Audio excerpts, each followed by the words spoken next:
Vous voulez préparer un 10 km, un semi-marathon, un marathon, un trail, juste rester en bonne santé. Mais déjà partir de l'effort qu'on va faire, c'est la première chose. Est-ce que vous voulez le courir le plus vite possible ou juste le finir? Tu vois, déjà rien que ça va dire tes outils. Est-ce que tu as besoin de faire de la haute intensité ou pas? Pas forcément. Ou alors beaucoup, tu vois, selon ce qu'on veut faire. Bienvenue sur le podcast Upside Strength, le podcast qui t'aide à développer tes connaissances et tes compétences dans tous les domaines du sport et de la santé, que tu sois sportif amateur, athlète compétiteur, coach, prépa physique ou kiné. N'oublie pas de t'abonner à la chaîne et bienvenue dans ce nouvel épisode. Nico, bienvenue à nouveau sur le podcast. Comment tu vas? Bah écoute, ça va bien. Malgré la pluie dans le Jura, là, il tombe des seaux là, depuis 2 jours. Mais à part ça, tout va bien. Faut Ouais, juste mettre c'est pas aussi joli qu'il y a une semaine quand il neigeait. Non, non, bah, faut juste mettre des bons habits pour aller s'entraîner. Je dis souvent, il n'y a pas de mauvais temps, il n'y a que des mauvais habits. Donc, C'est une bonne manière de voir les choses. Nico, je voulais te réinviter sur le podcast pour parler d'un événement important, la sortie de ton livre, La prépa physique de l'endurance. Pour ceux qui regardent le podcast, vous le voyez ici à l'écran. Donc, nouveau bouquin, et c'est ce dont je voulais parler aujourd'hui avec toi. Alors, pourquoi tu as écrit un bouquin? On va commencer par le début. ouah. C'est une longue histoire. C'est-à-dire que quand je bossais à la fédé de ski, j'avais notamment un jeune Gaël qui me disait toujours en me chambrant, ah, ben, quand tu écriras ton bouquin, quand tu écriras dans ton bouquin, donc c'était il y a 4-5 ans en arrière déjà, et puis au début, j'avais pas forcément le projet, hein, je vais pas parler de ça, et puis c'est allé dans un coin de ma tête. Et puis après, petit à petit, j'ai commencé il y a une grosse année en arrière, je me dis, bah ouais, c'est vrai que tout ce que je fais depuis une dizaine d'années, j'ai des fichiers Excel, j'ai des notes, j'ai surtout des trucs dans ma tête, quoi. Et je me dis, bah tiens, allez, pourquoi pas. Et en toute honnêteté, moi, je suis un fervent lecteur, hein. Je lis beaucoup des bouquins d'entraînement, et des bouquins pas d'entraînement d'ailleurs.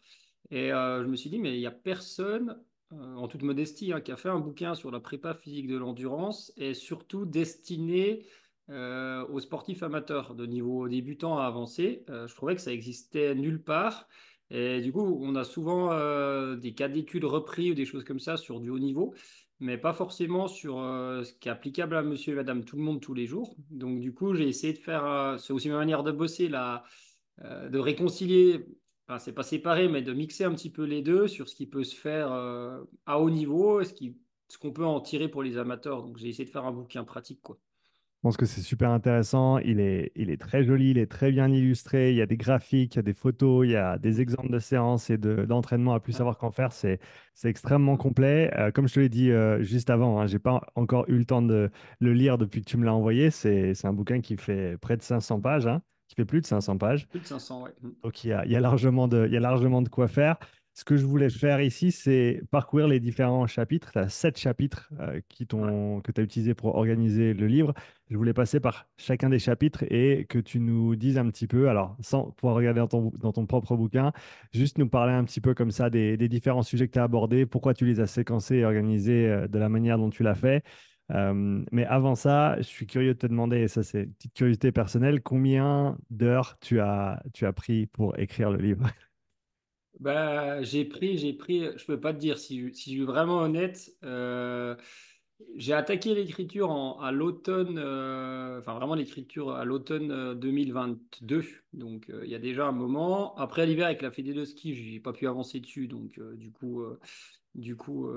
c'était mis un peu en stand-by. Donc on va dire ça m'a pris une année. Et en termes d'heures, je dirais que je sais pas, c'est 200, 300 heures. Franchement, je peux pas le dire. Et à la fin, ma copine à côté, elle va rigoler quand je dis ça, mais je voulais le sortir pour que les gens aient à Noël et je faisais. Alors ouais, j'ai pas respecté les bases du sommeil, hein, mais je finissais d'écrire à 3 heures du mat, je me relevais à 8 heures, je rattaquais. Donc le bouclage a été un peu pressant, etc. Ce qui fait qu'il reste une petite coquille. Mais vu que je viens de le réimprimer, parce que j'en avais plus, j'en ai déjà corrigé une partie. Mais c'est dur à dire. En termes d'heures, ouais, 200, 300, je peux pas le dire. Après, c'est surtout, comme je te disais, il y a plein de trucs. J'avais déjà des prises de notes, des séances, des choses comme ça que j'ai remis au propre. Donc, mais l'écriture en elle-même, je pense quoi, il y en a eu pour un petit moment. Surtout que j'ai fait la conception moi, le graphisme moi et tout. Donc, c'était long. Est-ce que, dans quelle mesure ton processus d'écriture a évolué et changé au cours de cette dernière année avec la production de ton livre?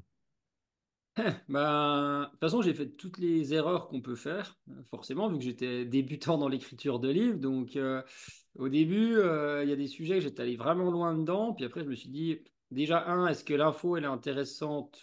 Oui, non, pour la plupart des gens. Et est-ce que le livre, je vais me retrouver avec un pavé de 1000 pages qui est indigeste? C'était pas non plus le but. Donc, ça a évolué dans le sens où j'ai fait un truc, je sais pas s'il fallait le faire comme ça, mais j'ai rien écrit dans l'ordre. C'est-à-dire, j'ai pas fait le chapitre 1, puis le chapitre 2, puis le chapitre 3. C'était selon un peu mon inspiration du moment. Et puis, le plus facile, franchement, c'était tous les protocoles, parce que les protocoles, c'était de la mise en page, mais c'est tous des trucs que moi j'avais fait, que j'avais proposé aux gens que je coach, etc. Donc ça, c'était long, mais c'était intellectuellement, c'était assez facile, parce que la réflexion, elle s'était faite avant. La partie sur la prog, c'était cool. Sur la mobilité, je me suis remis à jour parce que le process d'écriture, je sais pas s'il a évolué, mais ma manière, en fait, je vais aller me ressourcer sur certains trucs pour vérifier que je disais pas de conneries. A priori, pas trop quand même de base, mais il y a toujours, j'ai réappris des trucs en écrivant ou j'ai reformulé des choses, donc ça, c'était super intéressant. Et après, voilà, ça a évolué dans le sens où c'est plutôt moi qui ai évolué aussi sur certains points. Et le process d'écriture, il est tellement. J'ai essayé de faire un truc carré, mais c'est tellement brouillon ce que j'ai fait dans l'organisation, où j'étais désorganisé au possible pour le faire, pour créer en tout cas, que je n'ai pas de réponse précise à t'apporter. Mais voilà, j'ai essayé de. J'avais ma trame depuis le début hein, de ce que je voulais mettre, mais j'ai rien écrit dans l'ordre, tu vois. Et au final, comment ça s'est passé quand il était temps d'éditer, d'enlever, de raccommoder, de mettre bout à bout? Comment s'est passée cette phase-là?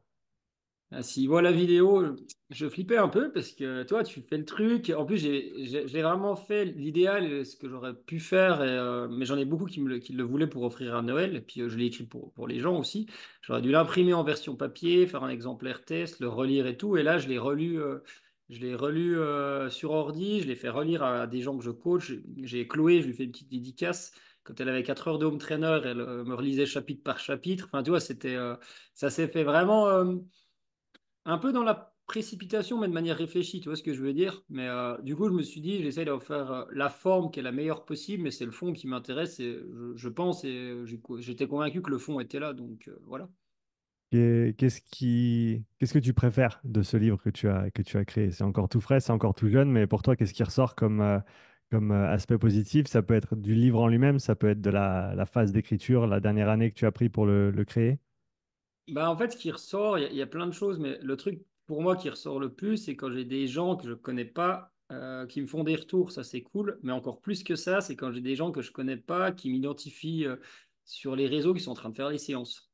Et ça, je me dis, ok, moi je voulais un truc pratique que les gens aient pu s'appliquer tout de suite. Bah, c'est vraiment ce qui me ressort le plus et qui me fait le plus plaisir par rapport à ça. Après, j'ai eu des retours. Dans le sens, bah ouais, c'est la partie de vulgarisation que j'ai des gens qui m'ont dit, j'ai jamais vu un truc aussi bien vulgarisé. Je te dis pas que tout le monde le pense et que c'est vrai, tu vois ce que je veux dire. Et ça dépend du profil de chacun, de l'historique de chacun. En fait, c'est que tous les gens qui l'ont acheté, ce que j'ai envie, c'est qu'ils en tirent quelque chose après derrière. Mais le vrai truc, c'est que les gens, ils appliquent sur le terrain. Et c'est ce qui me fait le plus plaisir, quoi. Qu'est-ce qui t'a aidé à organiser les différents chapitres? Je vais vite les relire dans l'ordre, juste pour que je les ai en tête et pour que ceux qui n'ont pas encore ton livre puissent aussi le savoir. Chapitre 1, le corps à l'effort. Chapitre 2, organiser l'entraînement. Chapitre 3, la haute intensité. Chapitre 4, protocole de renfort. Chapitre 5, exercice de renforcement. Chapitre 6, les blessures. Et chapitre 7, la mobilité. Qu'est-ce qui t'a encouragé ou comment ça se fait que tu l'as organisé de cette manière-là?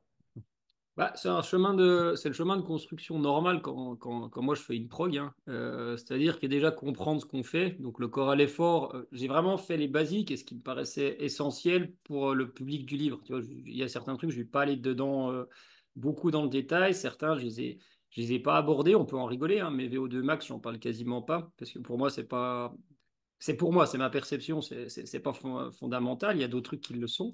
Et après, derrière, c'est déjà comprendre. Deuxième chose, c'est bah, déjà faire un plan de bataille. Tu vois, je commence toujours, tout le monde devrait commencer une prog avec un plan de bataille. Donc, organiser l'entraînement, comment je peux l'organiser, si j'ai tant de créneaux par semaine, les bases de l'entraînement, ça bougera jamais, en fait, quelle que soit la discipline, quels que soient les progrès de la science. Les principes séculaires, c'est toujours les mêmes. Donc, c'est un rappel vraiment de ça et d'expliquer comment moi je bossais. C'est pas la seule manière de bosser, c'est pas la meilleure, mais moi j'ai écrit le bouquin en disant voilà comment moi je m'y prends avec les sportifs amateurs, comment je me suis pris avec des sportifs pros, et on va après derrière. Et après, seulement qu'il y a derrière, Bah, en fait, les outils, les séances d'intensité et les séances de renforcement musculaire notamment, c'est des outils en fait. Et il n'y en a pas une qui est meilleure que l'autre en fait. Ça dépend vraiment qu'est-ce que les gens ont mis en place comme stratégie, ce qu'ils veulent faire. Ils se lient dans ce sens. Après, bah, forcément, les exercices, il faut illustrer qu'est-ce qu'il faut faire pendant les protocoles de renforcement. Prévention des blessures, alors elle peut aller en troisième, hein, juste après l'organisation de l'entraînement. Pourquoi je l'ai fait dans cet ordre-là? Parce que je trouve que sur la prévention des blessures, on a aussi beaucoup une approche où on fait peur aux gens, tu vois, en disant vous allez vous faire mal si vous faites pas ci, vous faites pas ça. Et en fait, moi, l'idée, c'est plutôt de se dire faites les choses correctement. Et d'ailleurs, la prévention des blessures, c'est de l'organisation de l'entraînement, hein, principalement. Et derrière, bah voilà les petits tips un peu pour un peu moins se blesser, donc c'est en lien avec les autres chapitres. Et idem sur la mobilité, ou dans le sens, c'est une base santé, donc c'est surtout pas à négliger, mais ça vient dans la perf, ça vient après, tu vois ce que je veux dire. Mhm. Et après, j'ai aussi demandé, j'ai fait intervenir pas mal de coachs de terrain dans plein de disciplines différentes. Ça va de Cindy, qui était danseuse à l'Opéra Royal à Londres, à Vincent Vitos qui coachait l'équipe de France de biathlon, Thomas Laure Blanchet, Guillaume Millet, enfin je peux pas tous les citer d'un coup, mais j'ai voulu en fait amener des gens. Alors quand ils disent que ce que j'ai dit est juste, enfin j'exagère, ça me va, mais aussi une autre vision en disant, voilà, mais toi, il y en a, on n'a pas exactement la même vision, donc eux, ils apportent la leur, parce que je trouve que c'est ce qui doit être ouais, enrichissant sur tout ça. Ouais, j'ai un champion olympique de judo, j'ai tout le monde, et je me suis toujours construit en tant que coach en échangeant avec des gens avec qui je n'étais pas forcément d'accord ou qui faisaient différemment. Et surtout, j'échange finalement très peu avec des gens issus du domaine de l'endurance. Non pas que je sache tout, hein, loin de là, mais je trouve que les bases, ça reste toujours les mêmes. Et sûrement, c'est pareil en muscu ou dans d'autres sports, mais j'ai envie d'avoir des gens qui sont dans un autre sport, qui ont une autre approche, et je me suis nourri de ça, et j'avais envie de le retranscrire dans le livre aussi. Parce que le schéma de pensée, c'est pas tout à fait le même, parce que c'est pas les mêmes finalités, et je trouve qu'on progresse vraiment par rapport à ça. Ouais, j'aime beaucoup cette initiative et je trouve que tu ressors avec quelque chose qui est très très riche parce que tu as ton modèle, ta perspective complète du début à la fin avec le livre, plus tous ces petits rajouts qui vont, comme tu l'as dit, parfois être complètement alignés avec toi, parfois être complémentaires ou voire différents. Et ça Mm. permet au lecteur de vraiment se faire une idée globale de ces différents sujets avec différentes perspectives de la part de différents professionnels. Donc ça, je pense que c'était vraiment un chouette move de ta part. Commençons avec le chapitre 1, le corps à l'effort. Si, comme ça, sans lire ton bouquin, si tu devais résumer ce chapitre, comment tu l'expliquerais à quelqu'un qui débute, qui n'a pas forcément de notion de Mm. physiologie et pourquoi est-ce que tu as choisi ces différents sujets, ATP, filière énergétique, système nerveux, pour structurer ce chapitre? Bah, pour moi, j'ai une approche qui est très énergétique de l'endurance, c'est-à-dire que tu as tes substrats, les graisses et les sucres, hein, pour faire vraiment très simple là-dedans. Et l'entraînement, si on n'est que d'un point de vue physiologique, l'enjeu pour la plupart des gens, c'est d'être économe à intensité, soit basse intensité, soit intensité assez élevé, mais pas maximal. C'est vraiment ça l'enjeu. Donc, je vais vraiment aller là-dessus en disant, bah, comprendre généralement comment ça marche, comment on peut utiliser la filière glycolytique, l'oxydative, juste pour qu'ils comprennent pourquoi physiologiquement c'est intéressant de faire de la basse intensité, de la haute intensité, etc., etc. Donc, vraiment comprendre ça, avec un peu forcément le système structurel, parce que on parle toujours de graisse, de sucre, etc., mais c'est bien stocké quelque part. Et c'est dans les muscles, et les muscles squelettiques en tout cas, et les muscles, ils ne servent pas que à faire ça, ils servent aussi à produire de l'énergie. Donc j'ai eu cette approche-là pour essayer d'expliquer aux gens. Et le deuxième point, et t'en parles, c'est le système nerveux. Alors c'est ma déformation du ski de fond où on a une approche, toi, avec le HRV, enfin la variabilité cardiaque, ça fait 15 ans qu'on est vraiment un peu là-dessus. Et je dis pas qu'il faut l'utiliser, la VFC, justement. J'explique d'ailleurs pourquoi. Soit on l'utilise à fond, soit on l'utilise pas, mais c'est un point de vue. Et par contre, l'approche nerveuse avec garder un équilibre et dans l'entraînement et surtout chez des amateurs qui ont déjà une vie pro et perso qui est prenante, pourquoi ce système d'entraînement-là prend en compte le système nerveux et pourquoi il doit être pris en compte. Tu en avais parlé l'autre fois et on en a reparlé un peu en off. On est tous pareils, hein. Il y a des moments où on ne s'occupe pas assez de nous. Et toi, tu disais, bah, cette année, je bosse un peu moins, je fais un peu plus de sport pour moi. Tu vois ce que je veux dire? Et ça, c'est super important. On n'arrive pas tous à le trouver, hein. Moi, le premier, tout le monde. Et ce que je veux dire, j'utilise pas mal dans la partie prog. Bon, ça déborde, mais le système des bocaux où le bocal, il doit jamais être plein. Si ton bocal, il est plein, au bout d'un moment, il va péter. Donc, en gros, la physio, c'est expliquer. En fait, mon résumé, ma copine m'avait dit en rigolant, t'as écrit un bouquin de 500 pages pour expliquer aux gens qu'il faut s'entraîner doucement, parce que comme ça, ils pourront s'entraîner tout le temps. Mais elle rigole, elle est à côté, mais en gros, j'explique pourquoi, au niveau de la physio et du corps à l'effort, pourquoi il faut s'entraîner doucement, principalement. Ouais, c'est intéressant. J'ai eu un échange aujourd'hui, hier, par email avec quelqu'un qui est convaincu du fait que tout ce qu'il faut pour être en bonne santé, c'est 15 minutes de renforcement par semaine à très très haute intensité à Ouais. l'échec et que rien d'autre, enfin, que en gros, ça sert Mm. à rien de faire du cardio plus long parce que c'est chiant et parce que les gens veulent pas le faire et parce que le renfort au final, c'est pareil. Quelle serait ta perspective sur un postulat de ce genre? Bah, cette même personne, je la connais hein, d'ailleurs, mais si tu lui dis, je vais faire que de l'endurance tout le temps, il va dire, tu vas pas être assez en bonne santé parce que tu fais pas de renforcement. Et en fait, si tu veux, je trouve que la zone 2, vu qu'on est chez toi, est aux activités de force ou d'explosivité ce que le renforcement et les activités d'endurance. C'est-à-dire que c'est un complément qui permet justement de compléter ce que la discipline n'apporte pas. Tu n'as aucune discipline qui est parfaite. Il y a aucune discipline qui est complète. Je te prends même l'exemple souvent du ski de fond. Ski de fond, c'est sûr, énergétiquement, c'est top. Il y a le haut du corps, le bas du corps. Et dans l'absolu, quelqu'un ferait du ski de fond tout le temps, toute sa vie, il a zéro impact au sol, donc finalement au niveau osseux, il va s'affaiblir. Tous les sports, tu peux leur trouver des limites, donc attention, l'objet du livre, il est de se dire de progresser dans un sport d'endurance en préservant sa santé.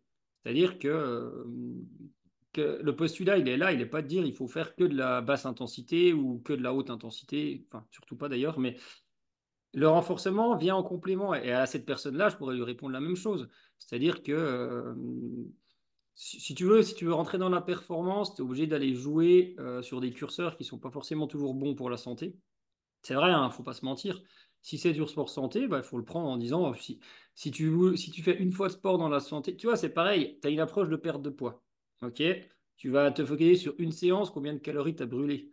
C'est un quart d'heure dans ta journée, une journée dans ta semaine, une semaine sur les 52. Ce qui est important, c'est le cumul à la fin de la semaine, c'est de bouger régulièrement. Donc l'enjeu, basse intensité, course à pied, vélo, renforcement, charge lourde, charge moyenne, poids du corps, etc. L'enjeu, en fait, pour progresser, et quand je dis progresser, c'est large même sur la santé, c'est d'arriver à solliciter ton métabolisme le plus régulièrement possible. Il n'y a pas besoin de chercher midi à 14 heures. Pour moi, hein. Ouais, je suis complètement en ligne avec toi et mon argument c'était pourquoi choisir? Pourquoi est-ce qu'il faut Ouais. être Mm, team cardio ou team renfo? Pourquoi on ne peut pas juste faire les deux? Et mm, à mon avis, l'argument de ouais, mais les gens, ça les emmerde de faire du long et du lent, ben ça c'est un autre problème. Mais c'est pas une raison pour ne pas recommander d'avoir un entraînement équilibré avec différentes mm, facettes et différentes mm. intensités. Mais on a le droit d'avoir un avis différent, hein. Mais Aussi, moi, aussi, toutes les personnes que je coach, là, en amateur, j'en ai à peu près 80 là en ce moment. Sur les 80, je pense, j'en ai 78. Tu leur dis, prends ta bagnole, va dans une salle de sport. Je peux dire qu'ils vont trouver ça extrêmement chiant. Tu leur dis, va courir 2 heures, ils vont s'éclater. Donc ça dépend des gens. exactement, exactement. Mm. Pour l'aspect sur le corps à l'effort, je suis d'accord avec toi Ouais. sur ce que tu as dit avant. La VO2 max, c'est pas une mesure qui est nécessairement utile et qui est pertinente à comprendre si on veut simplement s'entraîner de manière cohérente. Quelles sont pour toi les notions, entre guillemets, théoriques qui sont les plus importantes à comprendre pour s'en sortir en prépa physique, en endurance, pour comprendre au minimum ce qu'on fait et pourquoi? Ouais. Bah, pour moi, et ça va être en lien. Après, on peut les calculer ou pas, les seuils, mais c'est cet équilibre lactique, en fait, à chaque fois. Et Mhm. ça, pour moi, c'est vraiment important parce que, en fait, tu passes, quand tu es le MLSS, par exemple, en tout cas la zone de déséquilibre lactique, tu passes dans quelque chose que tu es plus capable de gérer longtemps après. Tu vois, j'essaie d'expliquer aux gens très simplement. Et en fait, à chaque fois, ces deux seuils, qu'ils soient mesurés ou pas, s'ils sont mesurés, ça peut être un outil d'aide hein, qui est intéressant. Ces deux seuils, ce premier seuil où tu es vraiment à l'aise, ce deuxième seuil où quand tu le dépasses, c'est plus du tout à l'aise et ce qui se passe entre les deux, à chaque fois, c'est super intéressant pour progresser et pour apprendre à se connaître en se disant, OK, là, je suis à cette allure-là, qui est métrée, pas métrée, hein, peu importe. C'est la masse, c'est l'allure tranquille que je peux faire longtemps, etc. Si j'accélère un petit peu, ben, qu'est-ce qui se passe? Est-ce que je suis capable de le faire longtemps? Et le but, en fait, c'est d'être à l'aise dans toutes ces zones-là. Tu vois ce que je veux dire? Pas forcément dans la très haute intensité, c'est pas l'enjeu général, mais c'est pour ça que j'ai l'approche énergétique beaucoup là-dedans. C'est on a besoin de graisse, on a besoin de sucre. Système qui est simple à comprendre, hein, tu as oxydatif, glycolytique. L'oxydatif, Ok, c'est pas puissant, mais tu peux le faire très longtemps. Le glycolytique, ouais, tu as besoin d'énergie rapidement, tu peux y aller. Du coup, ton corps, il dit au grès, stop, restez où vous êtes, je prends du sucre parce que j'en ai besoin tout de suite. Sauf que ça dure pas longtemps. Et tu vois, cette capacité à jongler entre les deux, c'est le but du jeu de l'entraînement. Je sais pas si c'est clair hein, ce que je dis, mais Non, c'est c'est clair. vraiment l'approche, ouais, sur la physio en tout cas. Mm. C'est clair, c'est clair. J'aime Mm. ta perspective là-dessus.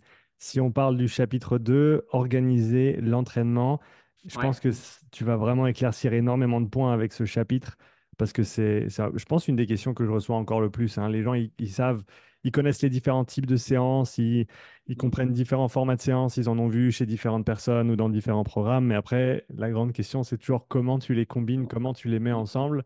Donc, si tu devais nous résumer la planification de l'endurance au plus simple, comment est-ce que tu aborderais ce sujet?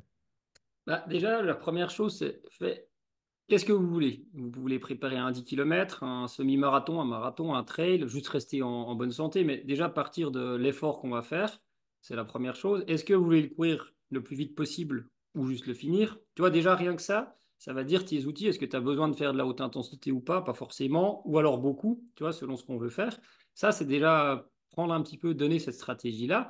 Et après, derrière, le premier point, pour moi, et je m'y suis attaché dans le chapitre, c'est déjà d'arriver à déterminer le nombre de séances par semaine qui sont acceptables pour être tenues toute l'année. Et ça, c'est vraiment le premier point. Tu vois, avant de dire les outils, etc. Et moi, je fais encore. Enfin, on l'a fait ensemble, parce que c'est que les gens, on fait encore l'erreur avec des gens que je coach. Quand on a 4 séances, je donne l'exemple dans le bouquin, parce que je donne aussi des exemples. On a essayé de passer à 5, ben, ça passait plus. Donc, on revient à 4. C'est déjà de trouver un petit peu ça et de commencer en me disant. Il y a peut-être quelqu'un qui est débutant. Si ta question porte là, j'essaie de faire 4 fois 20 minutes dans la semaine. Ben, déjà, je commence par faire 2, après 3, après 4. Ok, ça passe. Tiens, j'essaie une cinquième. Merde, ça passe pas. Ben, si la cinquième passe pas, alors c'est très cadré ce que je dis, mais c'est pour comprendre. Ben, si la cinquième passe pas, ben, tiens, je reste à 4. Par contre, au lieu de faire 4 fois 20, eh ben, je vais faire 3 fois 20, une fois 30. Ok, ça passe. Après, je vais faire 2 fois 30, 2 fois 20, ça passe. Ainsi de suite, ainsi de suite, ainsi de suite. Et après, derrière, ok, je continue à progresser. Je n'ai pas besoin d'aller faire de l'intensité tant que je progresse au début. Ça peut aider. Par contre, après, ok, j'ai mon plateau, j'ai mes 4 séances d'1 heure dans la semaine, j'en suis arrivé à là, au bout de 4 mois, par exemple. J'ai mes 4 séances, là, je stagne. Bon, bah ok, là, il faut que je mette de l'intensité parce que j'ai envie de me faire plaisir et l'intensité, c'est plaisant, on va pas se mentir, hein, franchement, c'est cool hein, de s'envoyer, de courir vite. C'est cool quand on est prêt, sinon on le paye un peu derrière. Mais en gros, c'est de trouver le premier conseil pour organiser l'entraînement, c'est de dire qu'est-ce qu'on veut, combien de temps on a de disponible. En fait, c'est la notion d'implémentation, c'est où, quand, comment. Ça te donne vraiment le truc, c'est un truc de psychologie de base, mais ça donne du sens à ce qu'on va faire. Et après, seulement derrière, on fait les outils. Puisque dire il faut faire du tempo, parce que moi, ma passion, c'est le tempo. J'adore ces séances, j'adore en faire, mais il faut faire du tempo, il faut faire de la zone 2, il faut faire de la VMA, il faut travailler à VO2. Ouais, tu mets l'outil, quoi, mais ça reste qu'un outil. Tu vois, et c'est vraiment de donner cette stratégie-là, et j'ai essayé d'écrire le chapitre dans ce sens-là. Tu vois, un truc tout con, hein, moi j'aime bien la matrice de Eisenhower modifiée, donc je l'ai modifiée pour le bouquin, important, pas important, urgent, pas urgent. Bah là, tu dis, ok, ça c'est important, et ça doit être fait tout le temps si je veux progresser. Bah, ça, je vais m'en bouffer toutes les semaines. Ça, c'est important, mais je peux me permettre d'en faire qu'une fois un mois dans l'année. C'est un exemple, hein. Ok, je vais le placer là. Ça, c'est pas important et pas urgent. Alors, parce que sinon, il y a plein d'outils, hein. Mais c'est pas important, pas urgent, ben, je m'en occupe pas. Et ça, par contre, c'est pas important, mais il faut quand même que je le fasse régulièrement en complément. Ben, ça te fait une petite routine. Le renforcement pour le sportif d'endurance, par exemple. Le renforcement pour le sportif d'endurance, sauf si on veut optimiser, il est, entre guillemets, pas important pour pour la performance, mais il est important pour la santé. Il est important pour pouvoir s'entraîner plus dans sa discipline, par exemple. Je me permets d'interrompre cet épisode pour te dire que si tu souhaites progresser en cardio, devenir plus endurant, mieux récupérer sans nécessairement t'entraîner plus dur, je t'ai préparé une mini formation en 4 vidéos pour t'expliquer tout ce qu'il y a à savoir sur les zones d'entraînement et comment les appliquer dans ton quotidien. Clique sur le lien dans la description pour accéder gratuitement à cette formation. J'aime le fait que tu aies commencé avec cette idée de qu'est-ce qu'on peut maintenir sur l'année, hein, Ouais, qu'est-ce qui est bah ouais. durable comme approche, parce qu'au final, comme tu l'as dit, c'est la seule chose qui a du sens. Faire 2 semaines à bloc et tous les jours pour ensuite s'écrouler et s'arrêter 2 semaines parce que tu avais un rythme qui était trop élevé, au final, tu y perds sur la durée par rapport à Mm. avoir un rythme plus lent, mais quelque chose que tu peux maintenir dans la durée. Donc ça, je trouve que c'est très, très intéressant. Il y a une partie qui s'appelle transfert, interférence et Mhm. incompatibilité. Qu'est-ce Ouais. que tu mettrais en lumière au travers de cette partie-là pour toi? Bah, en fait, et là, c'est plus dans un prisme de si on veut faire une performance, sa propre performance, hein, je parle pas battre le record du monde du marathon parce qu'on n'y arrivera pas, mais en tout cas sa propre performance dans un truc. En fait, il y a le transfert, il n'est pas prouvé. En fait, dans les sports à dominante psychomotrice, la course à pied par exemple, je le dis bêtement, c'est pas prouvé que de faire de la musculation, c'est pas. Il y a des choses qui vont dans ce sens, hein, et moi j'ai ce parti pris que ça aide, hein, bien sûr. Mais en fait, ce qui est prouvé, c'est que c'est la répétition. En fait, il faut répéter pour créer l'adaptation. On n'a pas le choix, il faut répéter, répéter. Quand, par exemple, je donne souvent l'exemple, les sports à dominante sociomotrice, les sports co, par exemple, tu peux progresser au foot en allant faire de temps en temps des séquences de basket. C'est un exemple, parce que tu as une interaction avec les autres, tu as de la prise d'infos et tout. La course à pied, j'exagère, mais c'est bête et méchant. Il faut répéter, en fait, pour que ton corps il s'adapte. Ton économie de course, si tu veux, si tu fais que 3 séances dans la semaine, si tu veux avoir une meilleure économie de course, bah, si tu fais une quatrième, elle sera meilleure que si tu fais autre chose. Il n'y a pas. Donc en gros, il y a cette notion de transfert, c'est pas prouvé, mais n'empêche que il faut quand même se dire, quand tu es coach, tu fais quand même toujours des suppositions et tu as des postulats en disant je vais faire du renfort, je vais faire un sport croisé, ça va quand même m'aider pour aller le faire. Donc ça, c'est ça. Et la notion de compatibilité et d'interférence, en fait, c'est assez rigolo parce que tout le monde connaît le débat AMTK, mTOR, AMPK, pardon, les deux enzymes, les voies de signalisation, etc. C'est peut-être vrai sur le papier, même si De Cherty et Sporer, ils ont quand même dit qu'il fallait regarder si une planification limitait pas l'effet d'interférence, tu vois, faut pas prendre tout dans le contexte. Il y a une interférence forcément. Si tu fais que de courir ou si tu fais courir à autre chose, ça donnera pas forcément le même résultat. L'interférence, d'ailleurs, elle n'est pas forcément négative, elle peut être positive. Ça, c'est sûr et certain. Il faut se poser la question.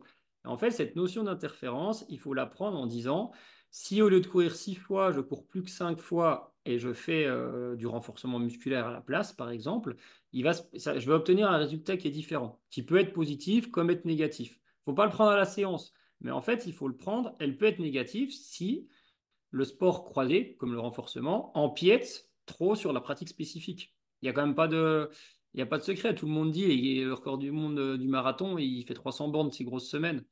Il fait pas 100 bornes de course à pied, 100 de vélo, et puis que de la muscu. Tu vois, il y a pas de secret quand même. Après, on n'est pas tous capables de faire ça. Donc là, les sports croisés, ils viennent aider. Mais en fait, pour en recentrer un peu ce que tu me disais, il y a forcément des interférences avec les autres activités que la pratique spécifique. Et par contre, ces interférences, personne n'a la réponse. Et c'est au cas par cas de se dire est-ce qu'elles vont être positives ou est-ce qu'elles vont être négatives. Et ça, c'est important pour moi de le prendre en compte. On a un parti pris. C'est important de le mettre en avant et c'est aussi important de mettre en lumière que même s'il y a des interférences, on peut faire plusieurs choses à la fois. C'est pas Ah parce oui, qu'il existe potentiellement des interférences qu'on doit choisir et, pour en revenir au débat de tout à l'heure, ah de oui. faire soit l'un, soit l'autre. Non, on fait les deux. Ah. Si tu perds quelques pourcentages à gauche et à droite, ben, c'est comme ça, mais au moins tu auras fait les deux, ce qui sera toujours mieux que d'avoir fait qu'un seul truc. Ah bah bien sûr, et sur une optique de sport loisir et de sport santé, de toute façon, la question ne doit pas du tout se poser. Tu vois ce Mhm. que je veux dire? Sur une optique compétitive, si quelqu'un qui veut faire son marathon le plus vite possible, la question qui doit se poser, c'est est-ce que je cours assez pour courir, enfin, est-ce que je vais faire assez de courses à pied pour atteindre mon objectif? Oui, non, et est-ce que je suis capable aussi, tu vois, c'est là que les sports croisés et le renfort sont intéressants, est-ce que je suis capable d'avoir un volume d'entraînement uniquement en course à pied qui me permette de ne pas péter? Peut-être que non, et peut-être que là, bah, tu vas mettre autre chose à côté. Tu vois, c'est ça qui est intéressant à faire là-dedans, et on en revient, je fais la parenthèse, mais j'ai reçu Fred Tranchant dans Endurance 30, qui est numéro 3 mondial en course de montagne. La Sierzina, elle avait fait deuxième. Il résume la chose en disant, c'est en athlée, ils ont le mot consistance. Et en fait, c'est vrai que c'est la consistance, c'est être régulier dans ce qu'on fait. Ça rejoint en fait tout ça. Et il a dit autre chose, il a dit, pour moi, pour faire des choses extraordinaires, il faut faire des choses ordinaires, mais les répéter tout le temps. Et en fait, enfin, pour moi, il avait tout résumé quand il a dit ça. Et du coup, ben oui, si tu veux courir vite, t'as pas le choix, il faut courir le plus souvent possible. Sauf que peut-être que tu es capable de courir que 4 fois dans la semaine, et si tu y vas 5, au niveau de ta santé, ça va pas te faire du bien. Donc du coup, fais du renfort peut-être au début à la place, après pour te préparer à courir 5 fois, etc.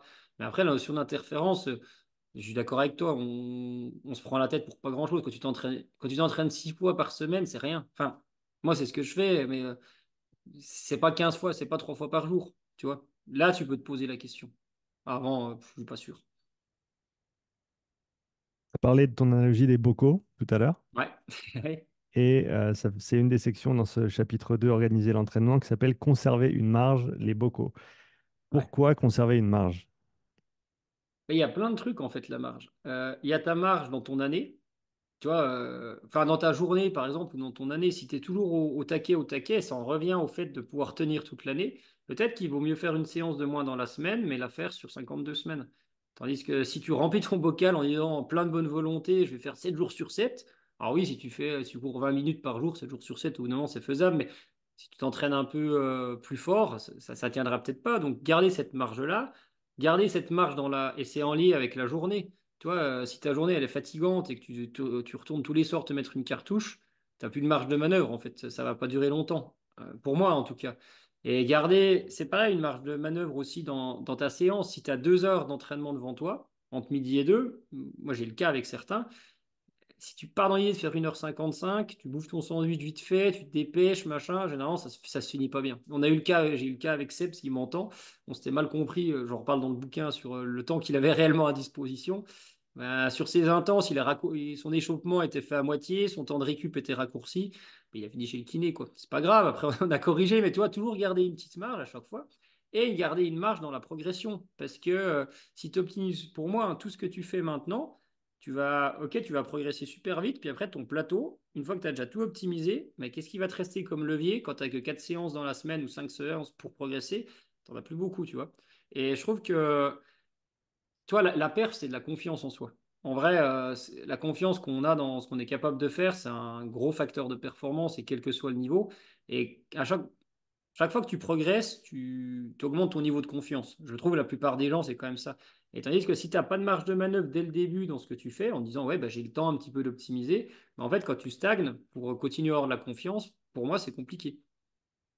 Ça me rappelle une conversation que j'avais eue avec Richard, le père de Sam Laidlow, triathlète Ouais, qui a gagné les ouais. championnats du monde, lors du camp d'entraînement en mars, où il disait que l'année d'avant, il s'était entraîné en moyenne entre 20 et 21 heures par semaine, ce qui est assez Mmh, faible au final pour un triathlète de ce niveau-là. Il commençait à aller vers les 23 à 24 heures sur cette saison. Maintenant, il va certainement grappiller un petit peu plus, mais qu'au mmh, final, il y avait encore plein de choses qui n'étaient pas complètement développées dans son entraînement, notamment son volume global et d'autres facettes aussi, parce que comme tu l'as dit là, ça laisse une marge de progression. Et si tu optimises tout dès le début, une autre citation que j'aime bien, c'est que tu voles l'athlète 2 fois. Tu ouais. le voles une fois des adaptations basiques qu'il pourrait avoir avec une progression simple et linéaire et patiente, et tu le voles la deuxième fois des adaptations qu'il aurait pu avoir avec ses moyens d'entraînement avancés. Donc c'est ça, c'est voilà, mettre les choses dans le bon ordre, faire les bases d'abord, mais pas nécessairement en faire trop, parce que vaut mieux garder des cartouches pour plus tard. Ouais, mais tu l'avais déjà sorti, cette phrase, elle est très juste, hein. Je suis vraiment d'accord avec toi sur ça. Et en plus, tu vois, même les meilleurs marathoniens, parce que c'est facile à compter en kilomètres, les marathoniens, ils comptent. Et je crois que j'ai goûté à Hassan Shaidi ou je sais plus lequel, qui court déjà vite. Et il disait, oui, moi, je fais peu de kilomètres pour l'instant. Enfin, peu, je me comprends, hein, par rapport aux meilleurs. Je crois que c'est lui, il m'en voudra. Enfin, je sais pas s'il écoutera, mais il m'en voudra pas. Mais il dit, mais moi, je suis pas capable d'encaisser autant d'entraînement tout de suite. Donc, en fait, ben, ça me prend du temps pour arriver à le faire. C'est juste ça, parce que n'importe qui peut progresser ou faire progresser quelqu'un rapidement, ça c'est facile, hein. Franchement, enfin c'est facile, je me comprends, mais oui, tu fais monter la forme, tu lui en enquilles plein, il réussit sa perf, puis après il est pété pour 12 mois, mais tu t'en fous, t'as un bon coach, t'as bien bossé. Pour moi, c'est pas ma conception. Parle de l'importance de cette marge à maintenir sur l'année, sur les entraînements, d'un point de vue psychologique. Ah, beaucoup. Pour moi, ouais, c'est surtout ça, c'est de se dire, j'ai mon petit chemin d'exploration, bah tiens, il me reste un petit peu de marge, j'y vais, j'ai mon focus du moment. Tiens, j'ai fait le tour, je sens que je stagne un peu. Bah, qu'est-ce qui me reste encore à aller chercher? Bah tiens, je peux aller essayer là-dessus. Et si tu veux, en plus, c'est une marge dans les basiques. C'est pas une marge dans, toi, l'optimisation vraiment pointue tout à la fin. Peut-être que c'est intéressant par moment, ou peut-être que des fois, des outils de calibrage sont très intéressants au début. Ça, c'est vrai aussi. C'est pas ma manière de faire trop, mais il y en a d'autres qui le font et ça marche très bien. Donc, il faut toujours pondérer un petit peu les discours, tu vois. Mais se dire, garder ça, mais alors que si au début, tu as déjà tout fait, finalement, bah, t'es coincé, quoi. Enfin, le jour où tu stagnes, t'es coincé. Et moi, j'ai eu le cas avec des skieurs avec la Fédé. J'essaie de mettre des exemples que j'ai dans le bouquin, comme ça on en parle. Il y en a un depuis ses 16 ans, il avait un préparateur mental, il optimisait tout, tout, tout, tout, tout. Il était en équipe de France junior assez tôt. Il y en a un autre qui est arrivé à 18 ans en équipe de France, qui avait à peu près rien optimisé, mais fait toutes les bases, comme l'autre avait aussi fait aussi. Bah, quand celui qui est sorti de nulle part est passé devant l'autre, l'autre, en fait, c'est même pas qu'il a arrêté de progresser, hein, c'est qu'il a fait comme ça. Parce qu'il avait plus de marge, et il a vu des gens qui avaient de la fraîcheur et de la marge leur passer devant. Par contre, il est jamais trop tôt pour commencer à s'entraîner. Ça, c'est sûr. C'est une bonne manière de Ouais. boucler la boucle. Mm. Chapitre 3, la haute intensité. Ouais. Comment est-ce que tu définis, à partir d'où commence la haute intensité pour toi? Alors, la haute intensité, et d'ailleurs, je ne l'ai pas mis dans le livre, du coup, ça le complète bien. Quand tu fais quelque chose d'intensif, pour moi, c'est quelque chose d'inhabituel dans le sens où tu pourrais pas refaire la même chose le lendemain, le surlendemain, le surlendemain. Que si tu faisais ça tous les jours, ben, tu pourrais pas tenir. Donc déjà, ça peut être intensif. Et ce qui fait que de la haute intensité, ça peut être par exemple une sortie longue. En vrai, en mode trail, tu vas 4 heures. Pour moi, quand je programme, je le considère presque comme une intensité dans ce que je prévois un petit peu avant et ce que je prévois un petit peu après. Donc en gros, la haute intensité, c'est quelque chose qui sort de ce que tu es capable de faire au quotidien. Donc déjà, pour commencer, c'est là. Et si on va dans la physiologie, la haute intensité, c'est à partir du moment où tu dépasses le premier seuil, on va dire à peu près à 75% de FC max si on le fait à peu près. Là, tu es déjà dans la haute intensité. Un tempo ou entre les deux seuils, pour moi, c'est déjà de l'entraînement intensif. Donc tu vois, il y a les deux approches, hein. Mais voilà. Je pense que ça a du sens du fait qu'on sait qu'il y a un changement assez important qui survient au premier seuil, notamment au Mm, niveau de la fatigue et de la sollicitation nerveuse de mm, l'organisme. Et donc ça a du sens de catégoriser même quelque chose qui serait du 6 sur 10 comme du tempo, mm. comme étant entre guillemets intensif parce que bah, ça te permet de ne pas négliger cette charge. Et d'ailleurs, tu en parles hein, dans le chapitre 2, la charge d'entraînement, donc gérer combien tu t'entraînes et de combien de volume tu peux récupérer. C'est une facette importante et cette catégorisation aide avec cette quantification de la charge. Ouais, bien sûr. Et c'est vrai que l'image des gens qui ont de la haute intensité, c'est forcément c'est RPE 8 ou 9. Et puis je peux pas faire une répétition de plus, sinon j'ai pas réussi ma séance. Mais je te donne même l'exemple, et surtout chez des amateurs. Euh, c'est très rare que la cible de séance soit au-dessus de RPE 7 pour moi. Des fois, il la cote à 8, mais parce que j'utilise beaucoup le tempo, beaucoup de la basse intensité, enfin de la haute intensité qui est basse, tu vois ce que je veux dire? Et Mhm. même chez des gens qui font, j'en ai un, c'est quoi, 31 minutes au 10 km sur des choses comme ça. On va pas chercher forcément ça, parce que la très haute intensité est très coûteuse, nerveusement, surtout chez beaucoup de gens. Chez la plupart des gens, le seuil, ou entre les deux seuils en tout cas, nerveusement, il coûte, mais moins que de la très haute intensité. Et chez certains, c'est l'inverse, mais c'est un peu plus rare, donc ça, il faut connaître les personnes pour le savoir. Mais à partir du moment où c'est un truc, oui, où tu dépasses ton premier seuil, tu es déjà dans l'intensité. Et il n'y a pas besoin de chercher beaucoup plus loin. Tu vois ce que je veux dire? C'est pas la haute intensité, c'est oui, c'est comme je leur dis, c'est on vomit pas tripes et boyaux à chaque fois. Tu peux le faire de temps en temps, mais ça suffit à envoyer le message à ton cerveau, hein. Il va bien se souvenir de ce que c'est que la douleur en général. Et, c'était Ingrid Brixen hein, qui a dit quelque chose comme ça récemment, c'est que les gens s'entraînent trop dur à l'entraînement parce que ils ont peur de ne pas être prêts. Alors que Ouais. le 100%, tu le garderais, alors pas dans tous les cas, mais en grande majorité, ton 100%, tu le gardes pour Mm. le jour de la compétition. Mm. Bah ouais, tu vois, par exemple, je donne mon cas perso parce que j'ai fait mon premier marathon cette année. Et parce que je le donne pas pour dire que je suis un génie, mais pour dire que ce que je conseille aux gens, je le fais aussi pour moi, sinon je serais. Les conseilleurs, c'est pas toujours les payeurs, mais j'ai fait une séance ultra dure 2 semaines avant, où je me suis bien dégommé avant mon allure pace et après mon allure pace, parce que je voulais la douleur. J'ai fait un trail qui était dur, Sierzinal dans l'été pour vraiment me tirer dessus, et c'est les deux seules séances très dures que j'ai fait et ça m'a pas. Le reste, j'avais de l'intensité toutes les semaines, mais c'est de l'intensité sous maximale parce que l'enjeu de l'intensité, en fait, pourquoi moi j'aime bien être pas dans la très haute intensité, mais la haute intensité moyenne, c'est que je préfère que les gens fassent de l'intensité le plus souvent possible, donc c'est-à-dire toute l'année, tu vois, la plupart du temps, même si c'est une fois par semaine, que d'en faire 3 fois à très haute intensité pendant 2 mois et qu'après ils puissent plus en refaire de l'année. Sinon, tu n'as plus d'adaptation. Ouais, exactement. Et il y a aussi le fait, comme tu l'as dit, que la haute intensité, ça coûte beaucoup plus. On sait Hmm, que le type de fatigue qui va s'accumuler change de manière assez drastique une fois que qu'on dépasse ce deuxième seuil, hein, qu'on va au-delà hmm, du seuil dans hmm. tout ce qui est VO2, VMA, etc. Et que de tête, la fatigue s'accumule 4 à 5 fois plus vite et on a cette Hmm. composante nerveuse aussi qui devient beaucoup plus importante. D'où ce que tu dis là, où ça vaut la peine de passer du temps à haute intensité, mais entre les deux seuils parce Ouais. qu'on peut en accumuler beaucoup. On a des adaptations sympas. En plus, le tempo, t'adore ça. Donc, c'est parfait. Mais après, je l'adore aussi parce que je trouve que ça fonctionne, tu vois ce que je veux dire. Il y a d'autres trucs que j'adore et je programme pas aux gens forcément, mais oui, mais c'est ça. Mais en plus, tu parles du cumul, mais ton enjeu, quelqu'un qui fait on va dire, mais 99% des gens, quand tu fais ton marathon ou autre chose, ton but du jeu, c'est d'aller à une intensité assez rapide, mais pas maximale, le plus longtemps possible. Donc en fait, tes séances entre les deux seuils, tu cumules du temps qui est passé à allure rapide. Je dis pas que des 30-30, c'est pas intéressant. Mais c'est intéressant, j'exagère, mais pas tant que ça. C'est celui qui veut le gagner. Enfin, c'est un avis, hein, mais c'est intéressant chez celui qui veut le gagner, et qui a besoin d'augmenter sa VMA ou d'augmenter sa. Peu importe comment on l'appelle, etc. Mais l'enjeu, il est entre les deux seuils. Pour moi, chez beaucoup de gens sur la haute intensité, en tout cas. Ouais, et bon, on peut s'accorder sur le fait que plus ta discipline va être longue, plus ta course va être longue, plus Mm, tu as intérêt de passer du temps entre ces deux seuils. Et je fais le même constat que toi, hein, même si on travaille avec des démographiques un petit peu différentes. Je travaille pas mal dans le CrossFit et d'autres mm, sports à haute intensité, un peu plus éloignés des sports d'endurance. Mais même pour ces gens-là, honnêtement, la zone 2 maintenant, c'est has-been de toute façon. C'était la mode il y a 2 ans. Maintenant, tout le monde ouais. s'en fout, tout le monde crache dessus. Ce qui est cool maintenant, c'est la zone 3. Et c'est marrant parce que je rigolais avant quand tu disais que tu adorais le tempo parce que j'adore aussi ces Mm, intensités-là.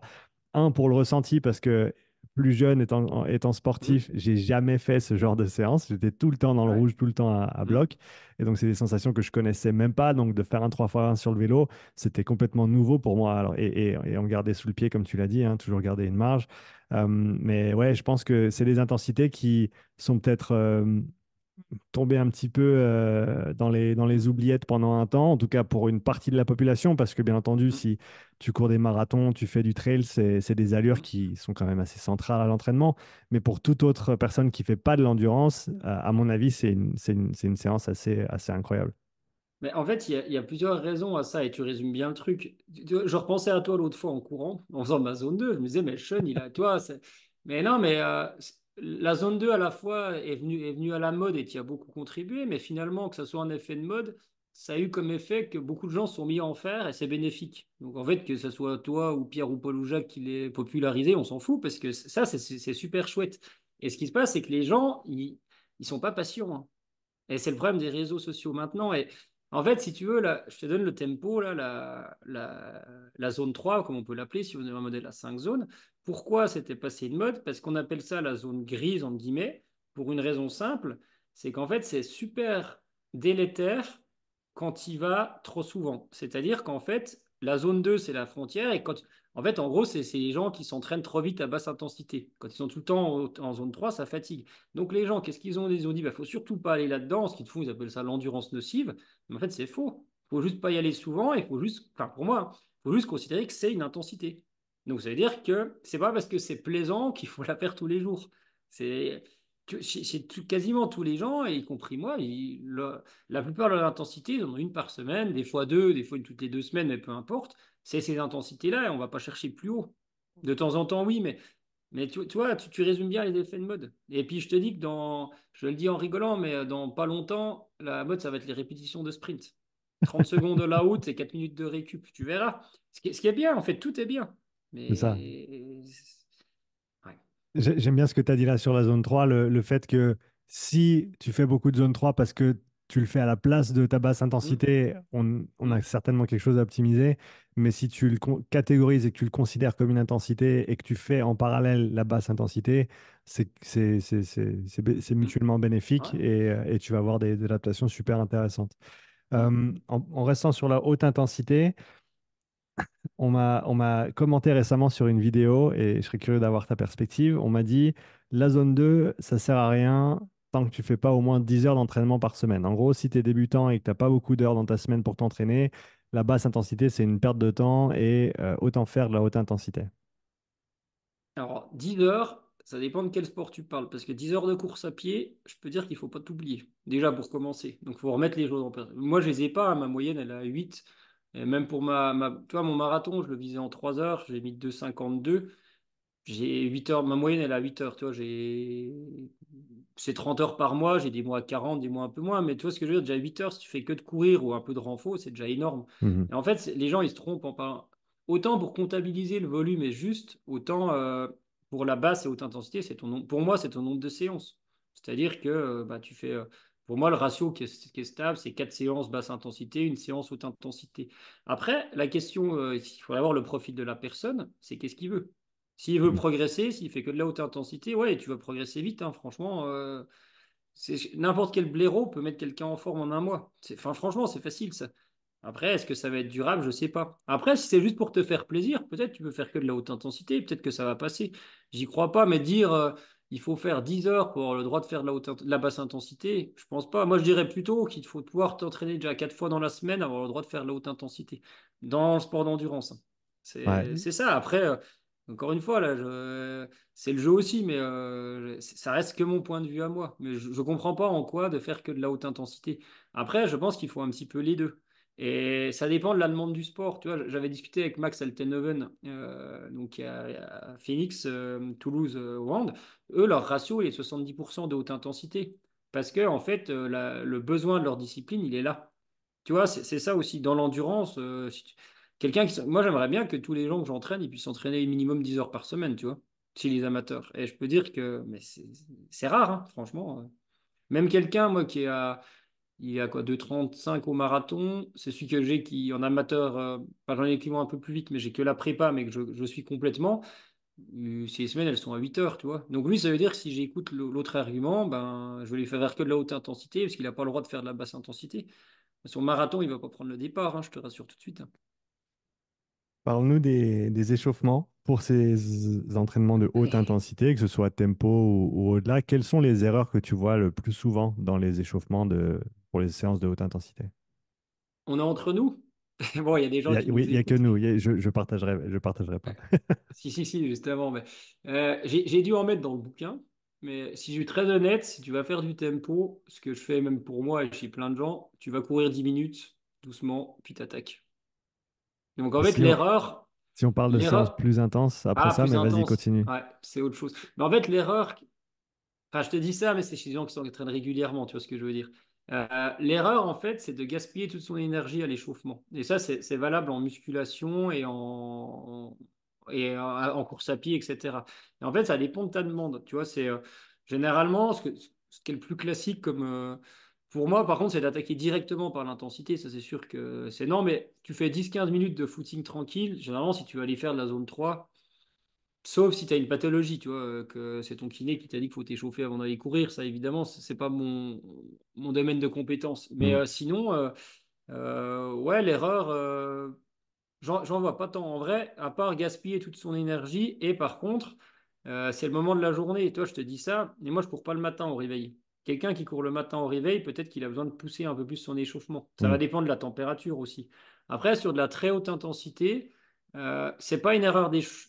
C'est en lien, mais c'est pas tant l'erreur d'échauffement, c'est d'aller faire de la très haute intensité sans avoir fait de l'intensité moyenne, type tempo avant, parce que tu pourras pas l'encaisser. Hmm. Donc c'est Mais plus sur une... l'échauffement, ouais, je vois pas. En vrai, j'ai pas de.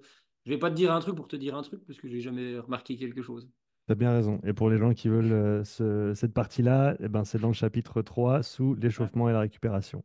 Si on passe sur le chapitre 4, protocole de renforcement, quel était ton objectif global avec l'apport et l'inclusion du renforcement dans ce livre sur la prépa de l'endurance? Ta vue globale, on va dire, de la place Ouais. du renfort pour la prépa Ouais. physique en endurance. Alors ouais, bah pour moi, le principal intérêt du renforcement, c'est que c'est une base santé. Donc c'est d'aider les gens, de compléter ce que la course à pied ne peut pas apporter, comme la zone 2 complétera ceux qui font que de la muscu. Il y a pas raison ou tort, je pense que c'est comme ça. Il n'y en a aucun des deux systèmes qui a raison, ça dépend ce qu'on veut. Et du coup, c'est de se dire, moi, c'est beaucoup une base de PPG. Donc 80% des protocoles, c'est juste un petit peu orienté si tu mets des fentes. C'est sûr que si tu prépares un marathon et que tu fais que des tractions et des pompes, ça sera un peu limité, mais quoique ça peut suffire à équilibrer. Et c'est d'amener ça et en disant aux gens, finalement, c'est pas si compliqué que ça. Vous pouvez le faire dans 2 mètres carrés dans votre salon avec un kettlebell ou un TRX ou le poids du corps, même ça trouve ses limites. Mais c'est pas si compliqué que ça à mettre en place. Il n'y a pas besoin d'avoir des connaissances pointues. C'est comme pour aller courir, hein, de toute façon, pour pouvoir le faire. Il faut juste faire des choses simples et les faire régulièrement. Tu vois. Et ce que j'ai voulu amener aux gens, c'est que c'était possible de le faire. Et tous les protocoles, mais ça, c'est pas à l'écriture du livre, c'est ma manière de fonctionner, c'est qu'il peut s'être fait justement où tu fais un footing et derrière, en fait, quelqu'un qui a qu'une heure devant lui, en fait, qui a que 4 séances dans la semaine, si je veux intégrer du renfort, j'ai pas envie de lui faire la plupart du temps, hein, sauter totalement toutes ces courses à pied, donc se dire va courir un quart d'heure, 20 minutes, ça t'échauffe, le circuit est conçu de telle manière que avec tes 15 à un quart d'heure, 20 minutes d'échauffement, ben, c'est peut-être suffisant, enfin de course à pied pour aller le faire. Et comme ça te l'intègre. Tu as fait ta journée, tu as quand même couru, même si c'est un peu moins, mais tu as maintenu la fréquence qui est la base.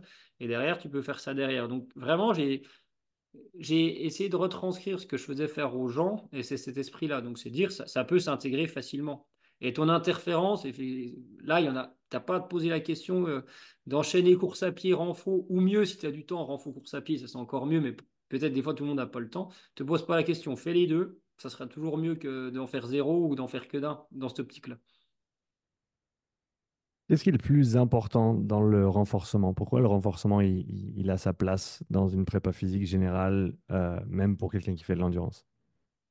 Ben, pour moi, tu vas, et c'est en lien aussi avec la mobilité ou la souplesse ou les étirements ou peu importe toutes ces choses-là, tu vas bouger, tu vas solliciter tes tissus et ton corps différemment. Et c'est ce qui est le plus important pour moi dans une optique de longévité, c'est de donner à ton corps toutes les possibilités en fait de bouger de manière différente. Si tu vois un petit peu l'esprit, si tu fais que de courir, c'est sûr c'est bon pour la santé. Et il y a tu auras toujours des gens qui ont vécu jusqu'à 100 ans en faisant que de la course à pied en faisant que de la muscu ou en faisant pas de sport. Mais pour la plupart des gens, si tu fais que de courir, il y a que tes jambes, un peu le tronc, un peu tes bras qui travaillent, mais tu sais que tu n'explores pas ça, tu n'explores pas ça, tu n'explores pas ça. Tu vois ce que je veux dire? Et moi, l'idée, c'est de se sentir, d'arriver à faire bouger. Voilà, je m'agite en même temps, mais justement, le corps de manière différente. Et ça, je pense que c'est important. Et même pour la confiance, on l'a tous vécu. Quand tu progresses en renforcement, tu te sens plus fort, tu te prends presque pour Schwarzenegger. Alors, je rassure tout le monde, moi aussi, mais en fait, on est vraiment loin du compte. Mais quand même, et quand tu augmentes ton niveau de force, tu augmentes ton niveau de confiance, pardon, tu t'affaisses un petit peu moins sur tes appuis. Il y a plein de petites vertus comme ça, même si ce n'est pas le premier facteur de performance. Et des fois, on veut un peu trop le vendre en disant le renforcement améliore l'économie de course. Alors oui, peut-être, parce qu'on a rajouté du renforcement à l'entraînement habituel, c'est souvent ça. Mais est-ce que si au lieu de rajouter du renforcement, on avait rajouté une séance de course, l'économie de course, elle n'aurait pas augmenté? Peut-être que si quand même, tu vois ce que je veux dire? Donc j'essaye un peu de nuancer ça. Mais en tout cas, c'est déjà un bouger différemment. Et si tu es plus solide, bah, peut-être que ta sortie longue d'une heure et demie, au lieu d'avoir mal partout le lendemain, bah, peut-être que ton renfort, il va t'avoir aidé en fait à pas avoir mal partout le lendemain. Tu vois, si je comprends un peu, puis de retourner ça. Parce que j'en reviens à tout début, tu n'as que 4 séances dans la semaine à faire. Et peut-être que, entre guillemets, 4 séances, c'est pas assez pour que ta quatrième qui soit une sortie longue avec de l'allure marathon. Je donne l'exemple parce que ça parle aux gens, le marathon, ce qui est le plus pratiqué, on va dire. Bah, pour que tu ne payes pas les pots cassés pendant 5 jours, bah, peut-être que d'avoir fait un peu de renfort, bah, ça te permet de compenser ça. Tu vois un petit peu l'idée? Absolument. Chapitre 5, les exercices de renfort. Donc, Nico, tu as donné plein d'exercices dans le livre. Maintenant, si toi, tu devais choisir les exercices préférés de Nico, haut du corps, bas du corps, fais-nous une petite liste de... Si tu avais le choix et que tu devais créer ta séance parfaite pour toi, qu'est-ce que tu choisirais comme exercice? Hmm, franchement, je ferais des swings et des relevés turcs. Pour une base PPG, pour être en forme toute l'année, simple et sinistre, ça te souligne, bim. J'ai un peu réadapté d'ailleurs dans le bouquin pour que ça soit accessible, mais en vrai, souvent, ils sont faits comme ça. J'ai un mouvement de poussée, un mouvement de tirage. Après, ta poussée, elle peut être là ou elle peut être là si tu fais de la course à pied. Un mouvement autour de la hanche, type le swing, le hip thrust, hip bridge, enfin, soulevé de terre roumain, etc. Un mouvement de flexion de genou, le squat, la fente, tu vois, des choses comme ça. Au moins, encore une fois, dans cette optique de solliciter le corps dans les différents plans et de manière différente. Tu vois ce que je veux dire? Après, clairement, chez un coureur à pied, si tu veux un petit peu devenir plus solide sur les appuis, sûrement que les fentes, c'est quand même un très bon moyen d'y arriver. Tu vois? Encore plus si tu mets du dynamisme dedans. Si ta charge, peut-être tu la mets le long du corps pour avoir un peu de déséquilibre. C'est vrai que ça peut être intéressant, mais c'est secondaire. Et je dis souvent, en fait, que tu fasses une, j'exagère un petit peu, hein, mais que tu fasses une fente avant, une fente arrière dans de la PPG, ça ne changera pas la face du monde. C'est Comme tu un l'as dit, avis, hein. c'est des outils Mm, et ensuite la sélection mm, d'exercices, c'est un petit peu tout en bas de, mm, de cette mm, chaîne de réflexion mm. et comme tu l'as dit, c'est pas l'exercice en lui-même qui fait l'entraînement. Non. Mais par contre, si moi, j'ai mon swing est relevé, tu vois ce que je veux dire? Mais si je devais faire, je ferais swing, squat gobelet, traction, mais il faut une barre, mais en tout cas traction, et développé militaire à une main.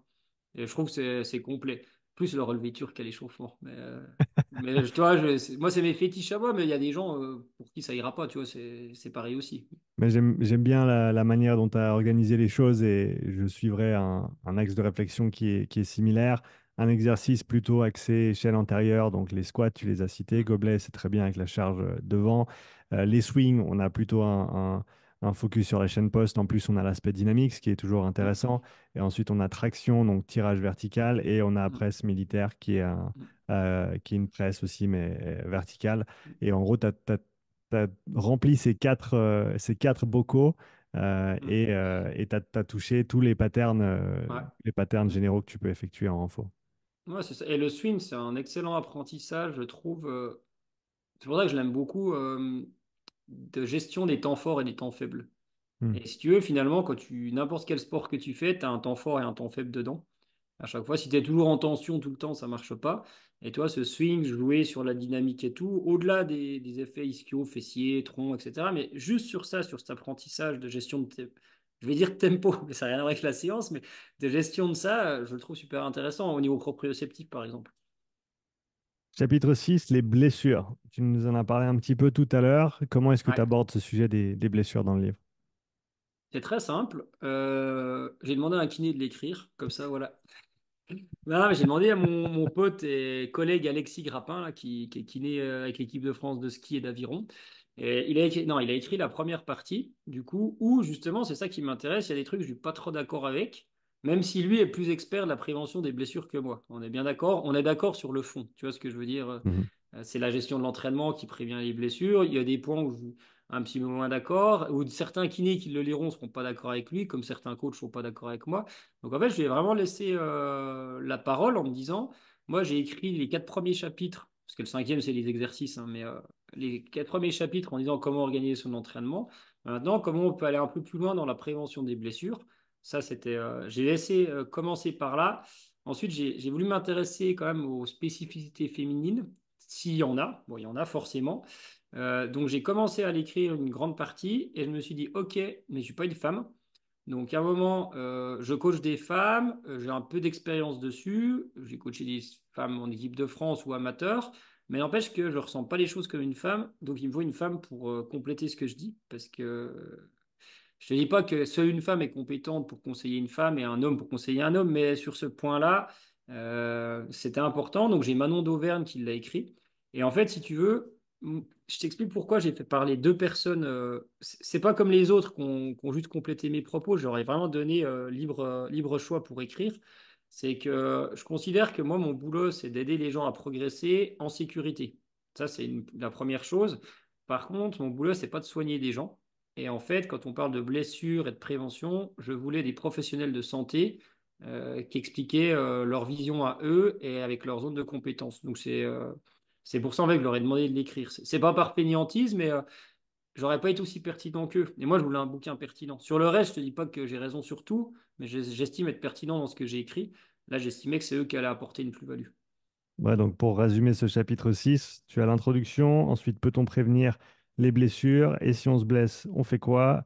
Les femmes plus sujettes aux blessures, pour l'interrogation, et finalement, comme tu l'as dit, avec la contribution de Manon, influence du cycle menstruel, ça je pense que c'est un aspect complémentaire très intéressant et très important à mettre en avant. On le dit toujours, hein, mais il faut continuer à le dire, faut jamais Mm. s'arrêter.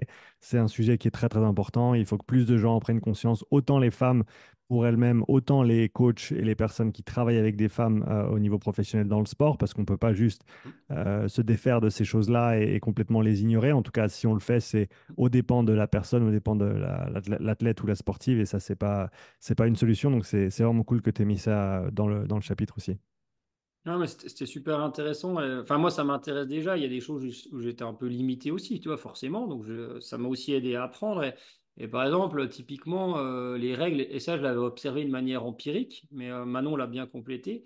Il y a des femmes chez qui ça n'a aucune incidence, et il y a des femmes chez qui ça a une incidence énorme. Enfin, les cycles où c'est pas les mêmes cycles pour tout le monde, etc. Et donc, plutôt que de dire, bah ouais, mais de mon expérience, ça change rien, ou de mon expérience, ça change tout, bah en fait, il faut arriver à nuancer. C'est comme tout dans l'entraînement. Chapitre 7, la mobilité. Quelle est la Ouais. place de la mobilité dans l'entraînement, d'après toi? Dans l'entraînement, sur les sports d'endurance, il y a très peu d'intérêt. Si on parle de performance pure, hein, tu vois ce que je veux dire? Parce que les amplitudes sont très faibles. Après, on peut peut-être, si on va un peu sur le stiffness, enfin, ça peut contribuer, mais il y a quand même très peu d'intervenants directs. Par contre, dans la santé et dans le bien-être, pour moi, la mobilité, ça reste quand même essentiel. Et ça reste essentiel pour deux raisons. Si tu fais du renforcement, ta mobilité peut te permettre d'accéder à des amplitudes de manière sécuritaire, tu vois, qui vont pouvoir te le faire là-dedans. D'ailleurs, le renforcement, quand tu fais des productions de force, type un squat gobelet, un squat profond, des choses comme ça, tu augmentes aussi tes niveaux de mobilité via le contrôle moteur. Ça y contribue aussi. Mais mobilité au sens large, c'est juste se sentir. J'en reviens toujours à bouger les tissus différemment, mais en fait, se sentir capable de faire. Je te parle pas le grand écart, mais de bouger un peu comme tu veux. Ah là, non, parce que j'ai pas refait un peu d'automassage alors que ça me fait du bien sur le dos. Je me sens un peu. Bah, tiens, je vais en faire un peu après. Mais tu vois ce que je veux dire? C'est un petit peu au quotidien. Se sentir. En fait, notre corps, il nous appartient. Donc, c'est de se sentir libre de faire à peu près ce qu'on veut avec son corps. Et la mobilité, pour moi, il contribue beaucoup. Après, il y a le faux débat, souplesse, mobilité, etc. Mobilité, je préfère le prendre au sens large. Et comme les étirements, j'en parle et j'en rigole, mais plus on vieillit, si on parle entre vieux, nous maintenant, plus on sent que si on s'étire pas, c'est compliqué pour nous. Parce que les tissus, ils sont plus foutus pareil. Enfin, il faut les refaire bouger de manière différente. Donc, toi, il y a un faux débat. Et tu vois, la mobilité, en fait, j'ai envie de te dire, sur un sportif d'endurance, c'est pas du tout un facteur de performance. Par contre, c'est un facteur de bien-être. Et les gars, vous posez pas ou les filles, vous posez pas la question mobilité versus souplesse ou machin. Faites des trucs qui vous permettent de vous détendre, de bouger différemment, et ça vous fera du bien déjà. Après, effectivement, sur des très hauts niveaux de performance, peut-être que la mobilité de bassin, avec le transfert d'appui et tout, ça peut être intéressant, mais c'est pas le cas de la plupart des gens, tu vois ce que je veux dire. Et pour que ça soit intéressant, il faut faire un vrai boulot. Mais faire un vrai boulot, ça prend du temps. Donc, quel temps vous avez à consacrer à ça? Mais c'est important. Ouais, c'est vraiment du bien-être, tu vois. Et je pense faut le prendre dans ce sens-là. Et comme tu vois, je donnais l'exemple des étirements et j'en parle. Les étirements, ça prévient pas les crampes et ça fait pas récupérer. Ok, si tu veux. Va, si tu te sens raide de partout, je pense que, et que tu vas faire une course, et en plus de ça, tu es déshydraté, tu as beaucoup plus de chances de choper des crampes parce que ton état de tension, il est général, il est très élevé, que si en fait tu es un petit peu détendu. Les étirements, ça ne fait pas récupérer, ok, mais chez quelqu'un qui trouve ce moment agréable, il va activer le système nerveux, le parasympathique, il va se sentir bien, il envoie le signal à son corps, relâche le tonus, t'es en sécu. C'est une manière de récupérer. Il n'y a pas de truc direct, mais en fait, on veut trop prouver que. Mais en fait, c'est comme la cryo. Tu vois, je te donne un exemple de la cryothérapie. Moi, surtout, j'ai bossé pendant les années, il faisait -20. Donc la cryo, on n'avait pas les foutre dedans. Mais moi, je déteste aller faire un bain froid, donc ça va pas du tout me faire récupérer. En Hmm. plus, c'est pas prouvé plus que ça fait récupérer. Sauf que si toi, Sean, ou n'importe qui aime faire des bains froids et que ça lui permet de se sentir bien, bah, ça le fera mieux récupérer que quelque chose qui est meilleur sur le papier. Tu vois, faut rester mesuré par rapport à ça. Non, mais j'aime le fait que tu aies inclus la mobilité. Hmm. Quelque chose que un collègue, Pat Davidson, avait dit. Alors, il prenait VO2 max comme un indice cardiovasculaire simple, mais en gros, Hmm. pour lui, l'optimisation de la santé, ça se faisait via trois axes principaux. Un, c'était VO2 max. euh, Hmm. pour ce que ça représente de manière globale, Ouais, pas bien pour sûr, le ouais. chiffre lui-même, la masse musculaire slash force, et troisième, Ouais. la mobilité articulaire. Et si tu pouvais Hmm. travailler sur ces trois axes-là, ben, tu avais rempli 90% du job et tu allais Du dans la job, bonne ouais. direction, quoi. Bah ouais, puis encore une fois, la mobilité, c'est pas un facteur de perf, mais par contre, si tu prends les trois trucs pour être en bonne santé, ça peut en faire partie. Et plus on vieillit, plus ça en fait partie, je te confirme. Quel était ton aspect préféré du livre? Bah franchement, c'est de relire ce que les gens que j'ai fait intervenir ont écrit. Parce que je te jure que j'avais aussi le truc en me disant, eux, en plus, ils ont été géniaux avec moi. Ils m'ont pas demandé de le lire avant. J'aurais Mhm. dit, tu veux écrire sur tel thème, ouais. Je t'envoie le truc et ils ont pas lu le bouquin avant qu'il sorte, rien du tout. Et moi, j'attendais. En plus, il y en a. Coucou, qui c'est Thomas, Laure Blanchet, je sais pas lequel, le dernier jour, hein, j'ai dit, bah ouais, mais je pourrais pas vous mettre. Du coup, ils m'ont envoyé au dernier moment. Et moi, j'attendais de savoir déjà, un, parce que ça m'intéresse ce qu'il lisait, et puis de dire, oh putain, mais ça se trouve, il y en a un, il va m'écrire un truc, c'est tout l'inverse de ce que j'ai écrit dans le chapitre. Je vais... Mais ça aurait apporté du truc là-dedans. Et ça, j'ai vraiment fait ça. Puis il y a un truc tout con, mais moi, j'ai adoré. Alors, c'était fastidieux, mais j'ai adoré le travail de d'aller créer, enfin créer, c'est avec l'intelligence artificielle, mais mes illustrations, trouver les noms de protocoles. Il y en a que j'avais déjà avant, mais avant, j'avais pas de nom sur les protocoles. Mhm. Là, maintenant, j'ai remis des noms. En fait, j'ai adoré l'esprit de me dire, ouais, bah, je veux quelqu'un, il ouvre le bouquin et puis il se démerde tout seul une fois qu'il l'a terminé. J'exagère, mais c'est vraiment ça, et c'était de transmettre le truc. Donc, j'ai pas de partie particulière. C'est dur à dire, franchement. La partie où je me suis moins éclaté, c'est le chapitre 1. Si je suis honnête, la physio, c'est moins mon truc. Donc, j'ai repris les bases, je vais aller me remettre à jour, notamment avec le boulot que tu fais, hein, de toute façon, forcément. Parce que toi, c'est très bon pour ça, et je le dis souvent. Et je vais aller au moins me remettre à jour ou reformuler différemment des choses. Donc, merci. Tu as ta petite contribution quand même à ça. C'est sympa, c'est sympa. Ouais. Donc, Nicolas Vandel, la prépa physique de l'endurance. Où est-ce que les gens peuvent retrouver ce livre, Nico? Où est-ce qu'ils peuvent le commander aujourd'hui? Alors, je sais pas ce qui va sortir, mais au moment où on enregistre, nulle part, parce que je vais en rupture de stock. Donc, les 500 premiers sont partis en 2 mois. Donc, j'en ai relancé, ça va arriver 10 février, donc c'est bientôt. Donc, ils peuvent se rendre sur www.prépa-endurance.com. Et là, il y a le site soit pour commander, en ce moment il s'appelle précommander, mais c'est pareil. Et dès que ça arrive, en fait, moi j'ai mes enveloppes, j'imprime mes petites étiquettes. Ça part en colissimo en 2 jours. Pour nos amis helvètes, je vais les poster en Suisse, parce que tous ceux que j'ai postés de France, j'avais mis tous les frais de douane, les papiers de douane et tout, tous mes revenus. Donc là, directement. Donc voilà, donc ils peuvent commander là-dessus et j'aurai du stock normalement. Ouais. Génial. Bah écoute, je mettrai le lien directement dans la description du podcast. Comme ça, les gens peuvent te soutenir directement et en allant commander le bouquin. Nico, un grand bravo encore une fois à toi pour ce superbe ouvrage. Je me réjouis de le lire. Il est vraiment très très bien illustré. Je vais essayer de trouver une page en exemple pour pouvoir le montrer à l'écran pour les gens qui nous regardent. Ben, par exemple, sur la fiche technique pour un des protocoles d'entraînement. Donc tout est expliqué en détail, tout est très bien illustré avec les formats de séance, les progressions de séance en séance, avec bien entendu tout le contenu théorique entre les deux. Donc toujours très bien illustré, les couleurs sont propres, c'est facile à regarder. Donc voilà, un grand bravo à toi. Merci d'être venu sur le podcast pour en parler un petit peu et bah, j'espère qu'on peut te remettre en rupture de stock assez rapidement, Nico. Là, je demande que ça, mais merci à toi surtout. Franchement, c'est cool, hein, parce que les gens, s'ils savent pas, on discutait de ça. C'est toi qui m'as dit, tu veux pas venir en parler de ton bouquin. Toi, moi, je te l'ai envoyé, mais tu m'as même pas demandé à le recevoir. Toi, enfin, ça s'est fait spontanément. Et je trouve ça plutôt cool. Enfin, je pense que c'est notre manière de bosser à nous aussi, hein, de manière générale. Donc, Bah d'ailleurs, c'était très apprécié que tu m'envoies l'exemplaire avec ta petite note perso en haut ici. Donc voilà, merci beaucoup à toi, Nico. Encore une fois, lien dans la description. Allez commander le bouquin de Nico. C'est vraiment une super ressource à avoir dans ta librairie et pour compléter tes connaissances. Bah écoute, on se reverra pour le prochain podcast. bah ouais, avec plaisir. Et puis, conseille aux gens, faites du tempo. Tempo, c'est le nouveau zone 2, les gars. La zone 2, c'était il y a Exactement, ouais. 2 ans. Maintenant, c'est Tempo. Allez, tout le Mais monde au tu Tempo. rigoles, mais tempo, le mot est en train de revenir sur les réseaux. Tout le monde parle de tempo maintenant. Ah, C'est t'en fais rigolo. pas. Dans 2 semaines, je sors une vidéo sur le Tempo, tu vas voir. Ouais, parfait. Ok, Merci, ok. Nico. De rien. Allez, à Allez, plus. ciao. Merci d'avoir écouté ce podcast. Si tu veux soutenir le podcast, je te propose 2 options. 1, tu peux nous laisser un témoignage 5 étoiles sur Apple Podcast ou sur Spotify. Et la deuxième option, tu peux partager cet épisode sur tes réseaux sociaux ou simplement à un ami. Merci d'avance pour ton soutien et je te dis à bientôt pour le prochain épisode.